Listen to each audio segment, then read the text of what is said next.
Is that story relatable? Because for me, there are many points in the story that I felt like, oh, something like this happened to me too. It might not be the exact same thing, yeah. but the process behind it, the experience and the lessons you learn from these things are usually the same. For example, he said that when he found direction was when he went to church. Yeah. Right? He was consumed with something at the time. He needed to detach from it. And what detached him from it was church. Yeah. And church gave him a sense of purpose, a sense of direction. Now, if you think that going to church will give you a sense of purpose, because people see plenty for church. When they pray, say, make God. They never make them. No. Make God give them. That's why I said it was not about the religion. It was about what it did for me. For you, do you get? And for me, it was the opposite, because all my life I had actually been a church boy. Do you get? Church boy, school boy. The only two things about me for the first 18, 19 years of my life were academic excellence and church. I didn't have extracurricular activities. I didn't particularly have friends. That was all. I was consumed in that lifestyle until I got to a point where I saw that the realization that you are not going anywhere with the current situation you're in. That's where you find direction. Like, assess where you did like this. Say, what thing I they do today? If I continue to do them for the next 5 years, I will make money. Where are you? Where do I need to get to? Do you get? Just assess your current state. Your current state. Now, when you realize that place, no, carry you reach where you could make better money. That's when you know that you need direction. And for me, what happened at the time was, I had lost my dad before I went into school, and my mom wasn't working, so it was tough. Yeah, but it didn't come to my mind, despite that fact, that I should try to start a business or sell one of my skills, and I was a talented boy. Sure, you get? It just didn't come to mind. How did you get those skills? How did you come about all these? So most of my skills, they came out of boredom, and thanks to my dad, who made me learn everything that I was possible to learn. I mean, literally, I grew up in a library. We didn't have a library in the house, but the entire house was a library. There was a book in every corner. So if I'm not reading about thermodynamics today, I'm reading about economics, I'm reading about business, I'm reading about politics. So I grew up with a vast mind, and I was already creative, because it's a family thing. Writing, drawing, design with so basically your growing up played a lot of your skills that I eventually grew up to own. At the time that I got direction, I didn't start learning skills, to be honest. But I had to master the skills I had. I had been writing since I was in GS2, like writing published stuff. I had writings that were published in OAU's, one of OAU's magazine, as far back as that time. But it was crude writing. There was no, art behind that writing. But when I was I studied English, right? And if you are studying English, you already know that you are not going to make money with that course. So that realization dawned on me when I was in 200 level going to 300 level. And at the time, I became worried about my future. See, people say they just do like this. Don't say they get money, or don't say they get within they want do to get money, but they don't get worried about their future. I just don't bother. You guys reach that stage, you say you they worried about your future. Say, don't be say the kind how you want a ball, but your own personal future. You get. I became worried, and at that moment, if you know anybody that went to school with me, they'll tell you that I was one of the best students in my class. At that moment, I became one of the worst students in my class. So you know book, you can't go from knowing book to say you don't sabi book. Don't be say I don't sabi book, I don't do again. Just normal real life, so you don't really switch. You don't be like chameleon, you just switch now. So I just I was class rep, and I went from class rep to a guy that hardly attended classes.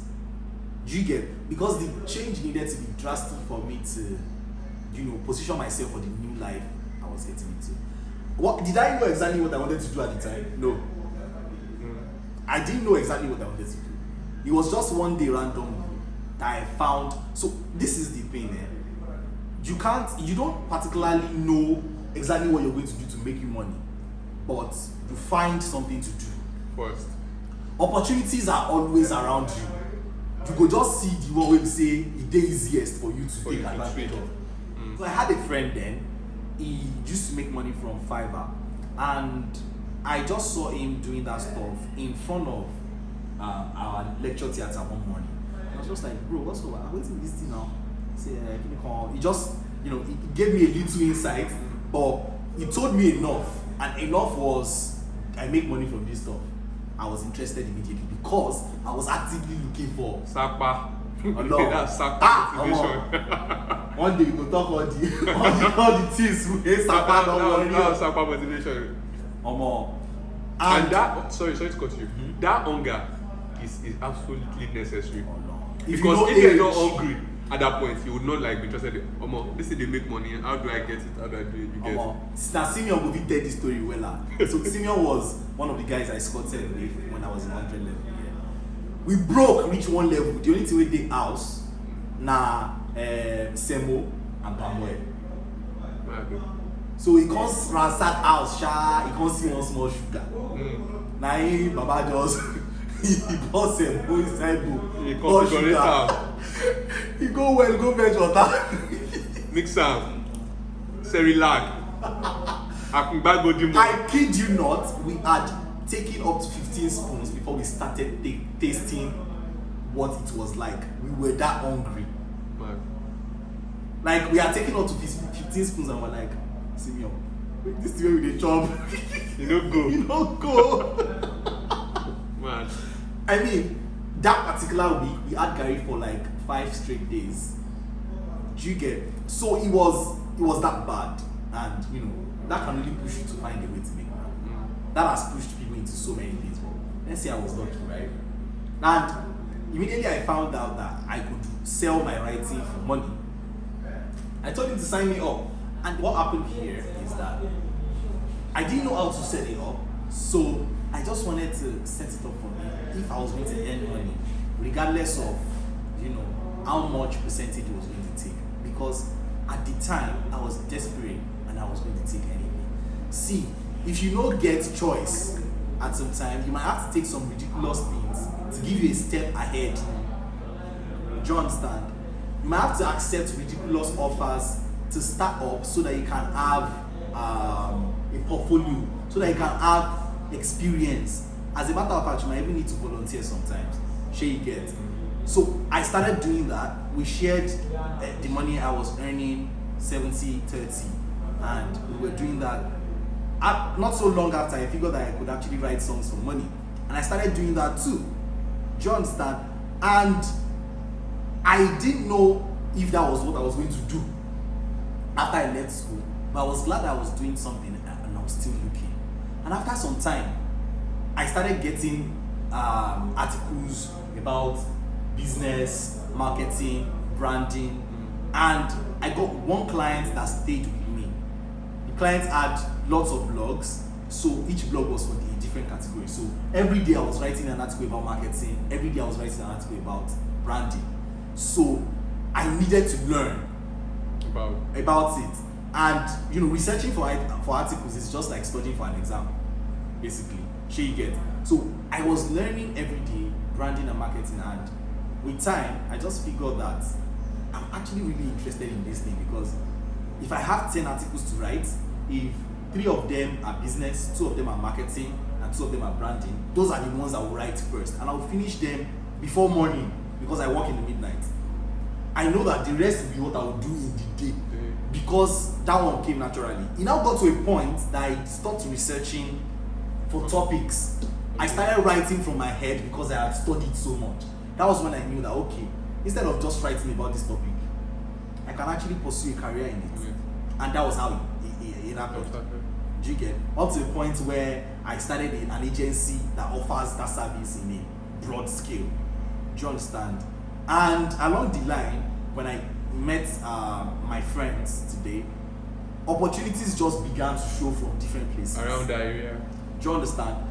From one of the things that I was able to pick up from Tomiwa now, we have a lot of work to do as parents, because actually, now compared to your own parents, one thing I picked up from my parents was selling. Picked up your writing skills and a lot. You don't know how much you would actually transfer to your kids.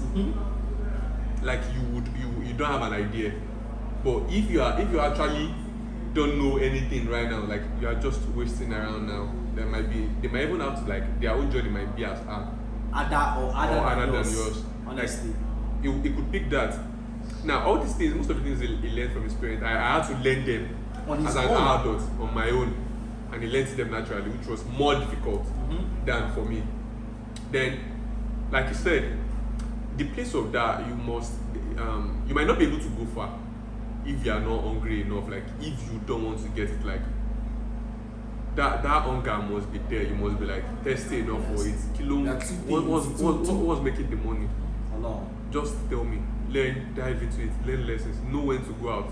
Just like when you are selling crypto, you know when to stop sell. It's crypto. You get crypto. You will cry. You will cry. So if you look into both our stories, you see that there are some consistent, processes. We didn't particularly know what we were going to do to like make big money, but we knew that we needed to make money, so we just started something. The first opportunity that presents itself to you, once you realize that you need to start making money, take it. It would most likely not be the last or the long lasting, but you will learn a lot of lessons from it. To be honest, I appear like the kind of person that reads books, right? I'm not.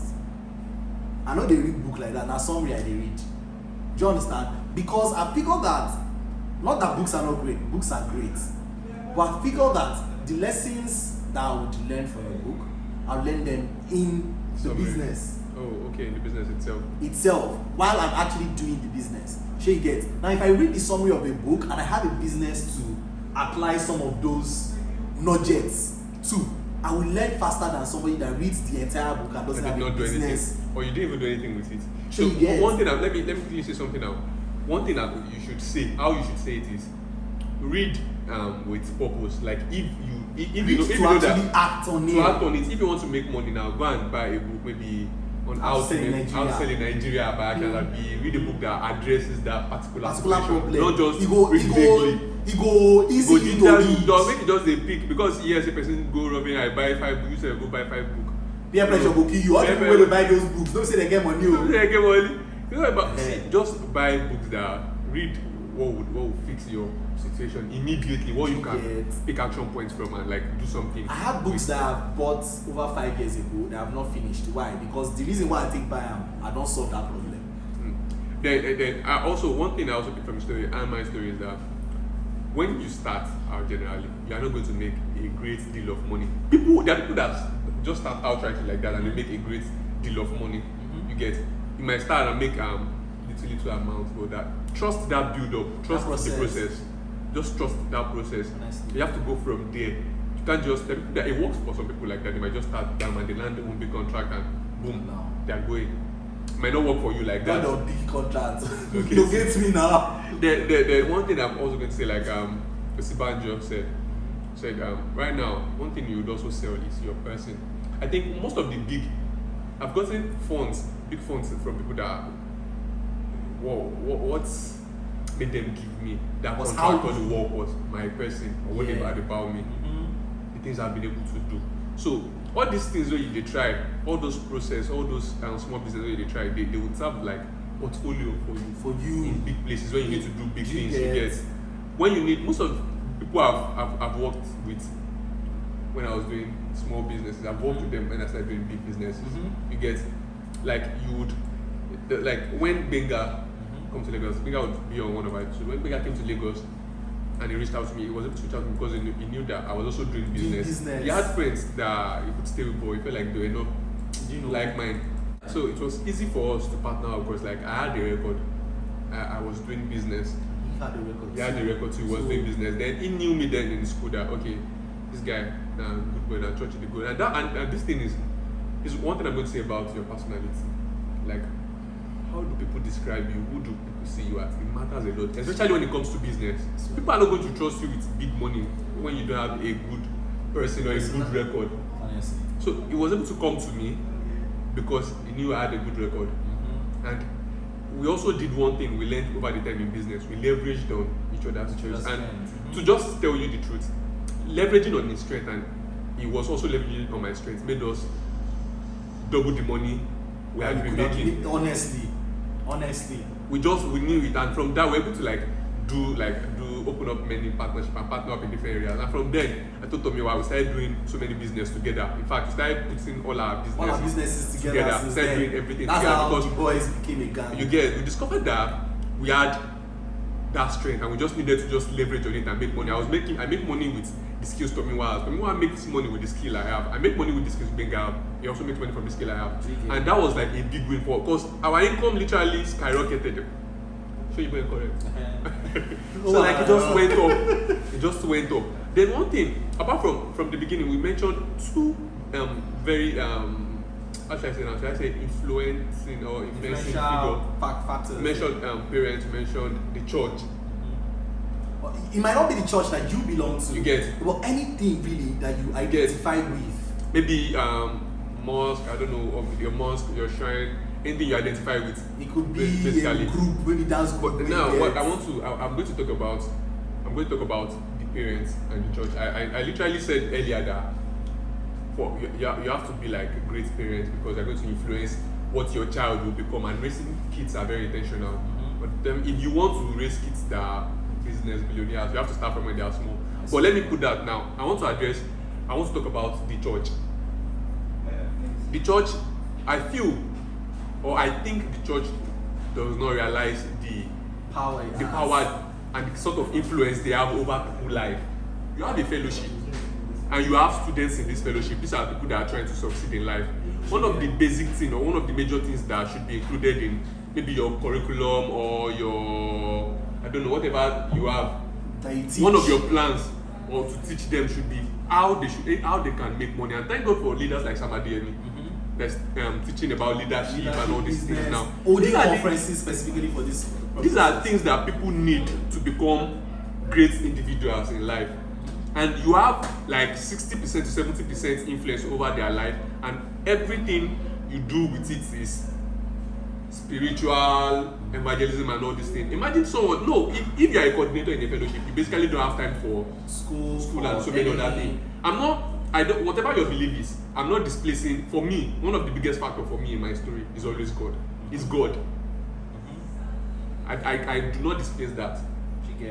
No, that's one of my biggest secret. But I'm saying now, what I'm saying basically is that the church has to understand that they can influence life there outside church, and they can influence the growth of people. Because if church they teach business, out of all these things where they do relationship, all these things, if they put business core there, they teach business leadership. Act like business will become better. No be how to make soap. You get. Not be all those how to make soap, how to bake this thing. We're talking about practical business. Teach people the core of business. Teach them finance. Teach them finance.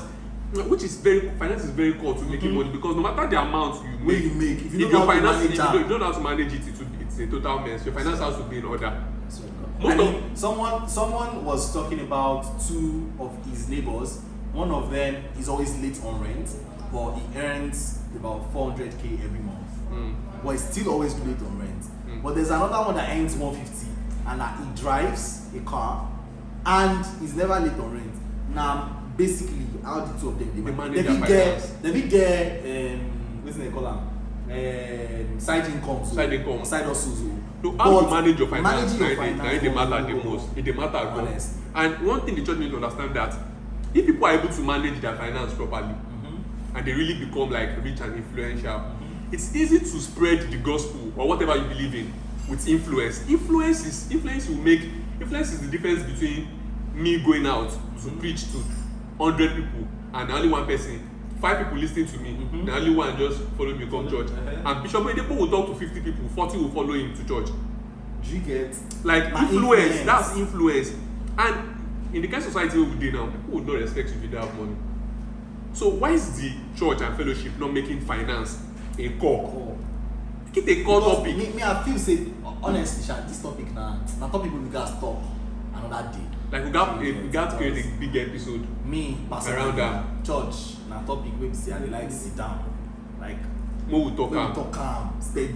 And after we are done with Abdul, Kwe, and Benga, the other entrepreneurs will be bringing in. Maybe after 5-6 I think we should basically do this the church and the people along religion and the influence of because now this thing plays like a core in most honestly, of us, like especially if you be person they believe they very very strong. Honestly, so you get. Then one thing again, I did not think I stress on it enough, is managing your finance.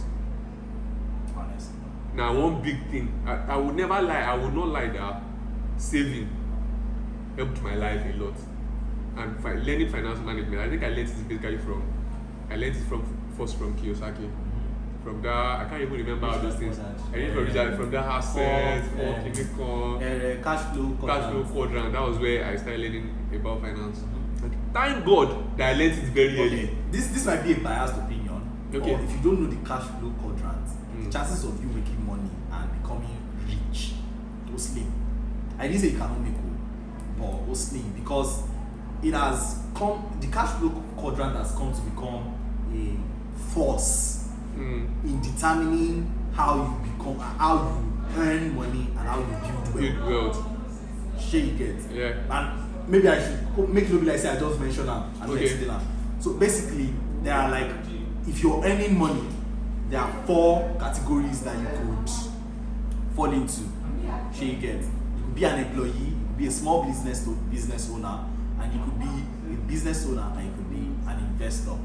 Share you get. A big business owner or an investor. So on the left hand side of the quadrant, employee and small business, and right side of the quadrant we have the big businesses, corporations and investors really. So you can actually combine small business and investor and still make good money and build wealth.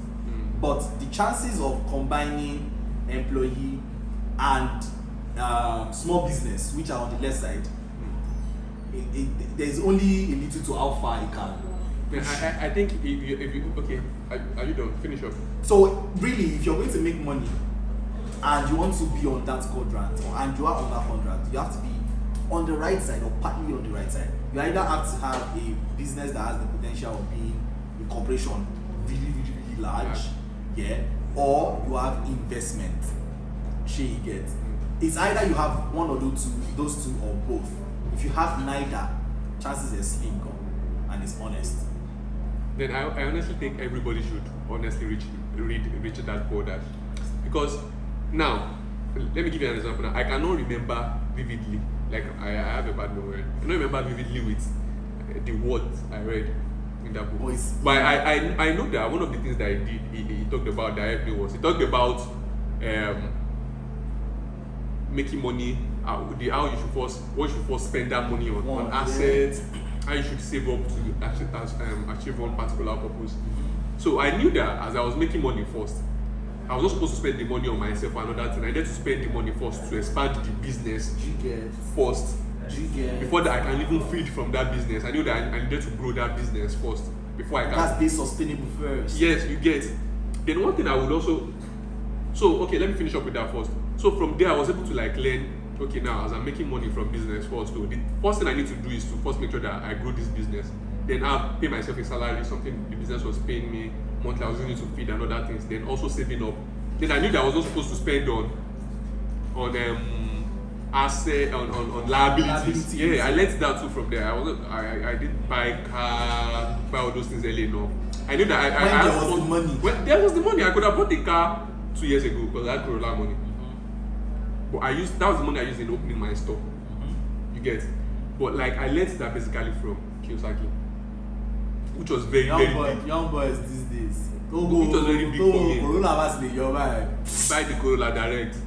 So, and one other thing I was going to say, one thing that I did that really helped my business grow, that was the selling shoe business. It was something I called the evangelism method. I swear to God. So it was big for me. See, this is I think that was one of the biggest for me in growing the business. Because one thing I did was that I could say I was able to make close to 10 million naira from this business without doing. You remember when I did my first ad now? Yeah, of course. I did my first ad, I think maybe early last year, 2020, and I'd already made millions from the business without running a single sponsored ad. How did I do this? Everybody I met, every soul, and that strategy black bottom they use now. Everybody I met, I made sure preach your gospel to I told everybody. If I enter Uber like this, I tell them what about distributing a tract and all these things. That's the way I do it. Immediately, if I meet you, you're wearing a nice sneakers, I'm telling you, Baba, and they sell sneakers, so I beg, give me your number. Every single soul that I met, I told them. I think I stopped at the point because now big boy not there. So like I literally told everybody I preached, I spread that gospel. When I spread was spread. I don't know. What is the pastors was spread? You can't know. Pastors was spread is spread.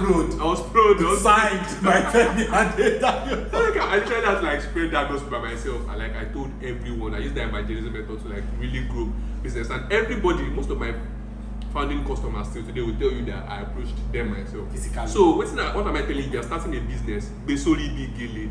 All your matter. I remember I was telling somebody that had a consultation with me recently that I told her to create a group, a WhatsApp group that was like for a space for people who are interested in the kind of stuff she sells. And she was like, she'll send the broadcast to everybody. Everybody! Send it to everybody. Message you. At the point in my life, I sent broadcasts every 2 days. If you take my contact list and you know they collect broadcasts, I don't block you with that. No text. Sure you get. Like at the time I was sending broadcasts steady because the things I was doing, the things I was selling, I was running them seasonally. So once one ends, I'm starting another one straight up. The people that will not buy will They will not buy. They will not buy. And But they will tell people, someone. If somebody asks them in future, where you sabi person where they run this kind of thing, they could mention your name first. she get. See, it even sticks better than sponsored ad safe. You can't sell higher than the number of people that know about your business. Man, big one. Sure you hear am? The number of people that know your business will always be the limit to how much you can sell. So ask yourself the questions: how many people sabi my business? If all of them won't even buy, how much I go make? Or out of those people who sabi my business, how many of them fit buy actually? Do you get? So you have to increase the number of people who know your business every day, every freaking day. Market time like town. And don't wait till you have money to run sponsored ad. Even I feel talking to people works better than sponsored. I'm sorry, it's a biased opinion. I don't know, but I feel like it works better than sponsored ad. I don't know, but telling people about me, it has worked depending on the product. Yeah, but telling people about my business has worked more. But now that the business is big now, I feel run sponsored ad. And the truth is, most of the clients I've also had are people that came through referrals or that I approached myself. Sure you get. So chances are, I don't want ads to find customers. Do you know why? Because onboarding a customer for me is way more than who get money if you pay me. Because what I do is results based. So, and the result is not totally up to me. If I want to help you sell something and you don't carry the matter for your head by yourself, I want big step to sell and myself. You get. So I need to know how you run your business, the kind of person you are, before I can actually onboard you. So, and that actually worked. Do you understand? So let's not drag you guys too far in this episode. Next week or next episode we'll have Abdul or Benga Adeleke or Show. These people have made big money. But since if you watch this video, you know say that you dey sponsor our next episode. See as I wear sponsored free ad. Along. So catch you guys. Sinzu.